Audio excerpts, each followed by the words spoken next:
Dar es Salaam kwa sasa, baadhi ya Watanzania wamekuwa wakilalamikia sana huduma ya maji. Yapo baadhi ya maeneo kama Kimara, Kinondoni na hata maeneo mengineyo ya Temeke na hapa katikati ya jiji.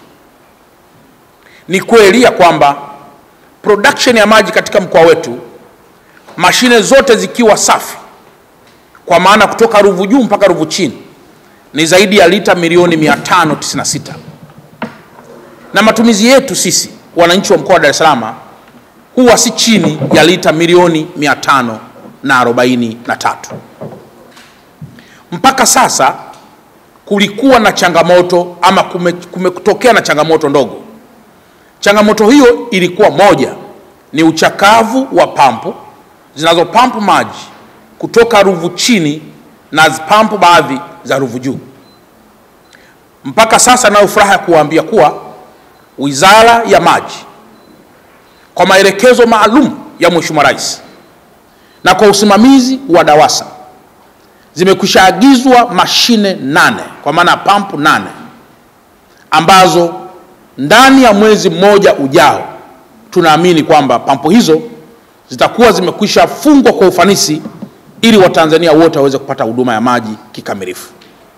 Niendelee kutoa rai kwa yale maeneo yote ambayo mgao unafanyika kwamba si kwa nia mbaya, bali taifa na kwa maelekezo maalum ya Mheshimiwa Rais, huduma hizo za maji zitaendelea kutengamana na kuwa imara mara baada ya mashine hizi zote kuwa zimekushafungwa ili kuongeza uwezo wa kusukuma maji kuelekea kwa wananchi. Yapo baadhi ya maeneo kama Kinyerezi, nayo yalikuwa kilalamika sana kuhusiana na maji. Mheshimiwa Rais aliamua kujenga tanki kubwa la zaidi ya lita milioni 10 ambalo linajengwa kwa si chini ya bilioni 34, ikiwa ni pamoja na kufunga baadhi ya pump katika kituo kikubwa cha pale Kibamba. Tanki lile linakusudiwa kulisha maji kwa wananchi wa Pugu Station, baadhi ya maeneo ya Ukonga, baadhi ya maeneo ya Kinyerezi, Segerea na baadhi ya maeneo ya Kibamba. Hivi ninavyozungumza, ndugu waandishi wa habari, matanki hayo yamekushakamilika. Kilichopo sasa ni kuanza kubadilisha mfumo wa mabomba yanayotumika kusambazia maji kwenda kwa Watanzania. Na naamini kwamba mara baada ya muda mfupi, mara baada ya kukamilisha zoezi hilo ambalo kwa sasa linaendelea, wananchi wote watapata maji kwa ufanisi katika maeneo yote ambayo nimekushataja. Niombe wana Dar es Salaam kwamba tuendelee kuwa na usikivu, tuendelee kuwa na ustahimilivu.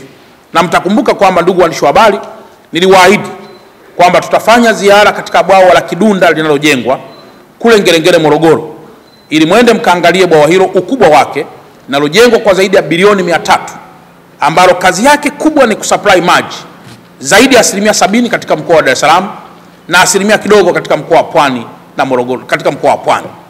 Na bwawa hilo mpaka sasa, ndugu waandishi wa habari, linaendelea kujengwa, na lenyewe mpaka litakapokuwa tayari, naamini kabisa huduma ya maji itakuwa imefikia mwisho.